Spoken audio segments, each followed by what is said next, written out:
Former DPWH Undersecretary Cabral died last night after allegedly falling from a cliff. She's one of the key figures in the ongoing flood control probe. May comment po ba ang palasyo sa passing ni Yusek Cabral? Nakikiramay po tayo sa pamilya na naiwan po ni former Yusek Catalina Cabral. At nakakalungkot po ang nangyari. Pero yun po, muli nakikiramay po tayo. Follow-up question from Darlene Kai, GMA7. Good morning, Yusek. Following the death of former Undersecretary Cabral, what is the palace's directive on the investigations or inquiries surrounding yung mga kaso or allegations sa kanya? Sa ngayon po ay wala pong kaso.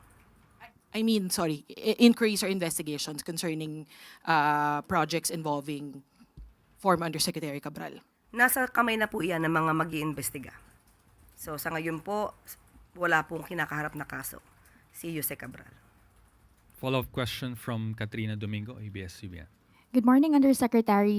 Ma'am, before her death, the ICI recommended further investigation about Yusek Cabral as well as former DPWH Secretary Manuel Bonoan.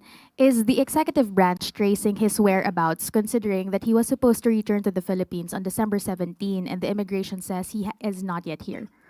Tingnan po natin, sa ngayon po ay wala pang pag-uutos patungkol po dyan. Just a follow-up question. How urgent is this issue for the palace, considering that a key witness died, another person of interest is nowhere to be found in the Philippines, and Zaldico is still at large?